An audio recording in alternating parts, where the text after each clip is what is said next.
Did you know that bread is mentioned at least 492 times in the Bible? As I started researching this, I couldn't help but wonder, if Jesus is called the bread of life, then why is the bread that we're eating today so toxic? There are so many stories in the Word about the goodness of bread, but yet every other headline that we read tells us another story.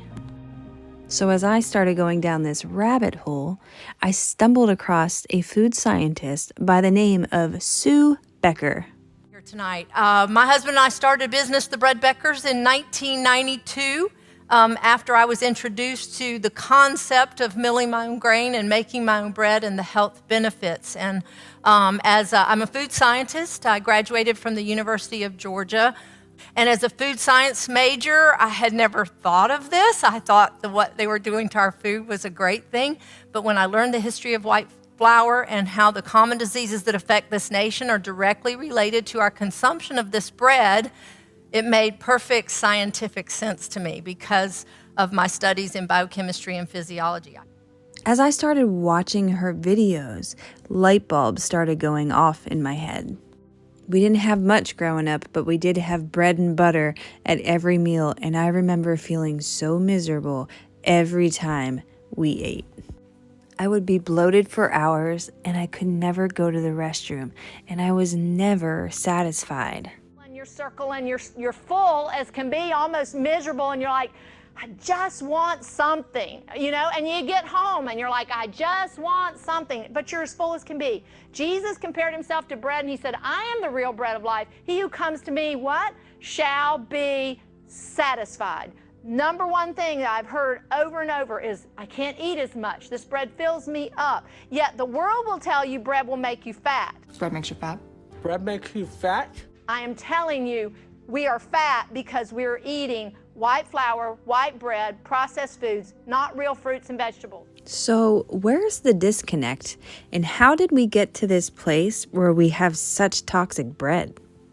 You see, each wheat berry is made up of 3 parts: the germ, the bran, and the endosperm. The endosperm is the soft white substance inside the wheat berry.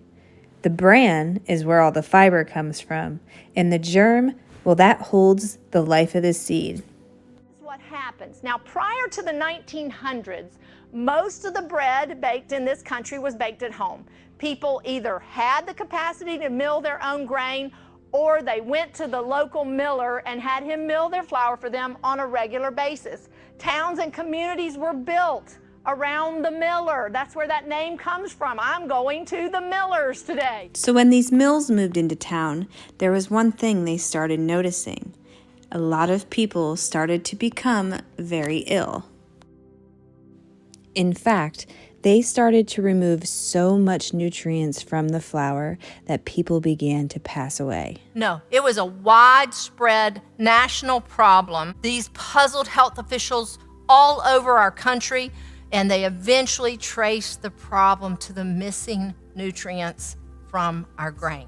They went to the millers, said, put the bran and germ back in. We've got these diseases. We got to correct this problem.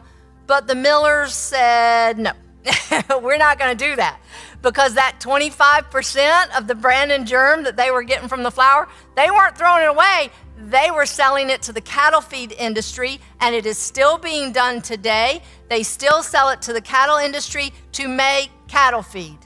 So the bran and germ is very lucrative market for them, and they're like, we're not giving this up. I mean, it's a bit mind-blowing, right? But should we really be surprised that they took the very life of the seed and fed it to the one animal that the Most High considers an abomination? So guess what happens? In 1948, our government steps in and mandates that the flour be enriched. Now, as a food scientist, when I read that word and studied that word, I thought they were doing us a favor, that they were making it better than it would have been had they not done that. For the 35 to 40 nutrients that are lost when the bran and germ is removed, they put 4 back in and call it enriched. 3 B vitamins and iron. And supposedly, that took care of beriberi, pellagra, and anemia. But I must ask you this question. How many nervous disorders do we have in our country today? How many GI disturbances do we have in our country today? How many skin eruptions? Mental insanity. We're going crazy. So that was in 1948. You ready for this? 50 years later, 1998, mandated that they add 1 more back in there. You ever heard of folic acid? And do you know why they told them to put it back in?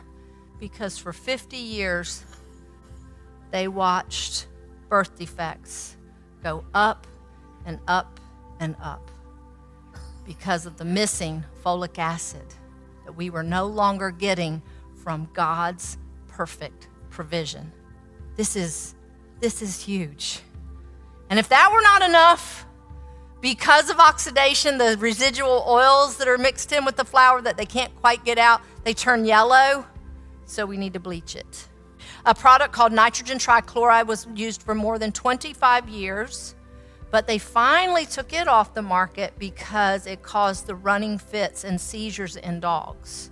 So imagine what it might be doing in people. But a chlorine derivative is still used. Benzoyl peroxide can be used to treat the flour. Potassium bromate, all these are used. They're gases that the flour is exposed to, and that's why you might not see it on the label.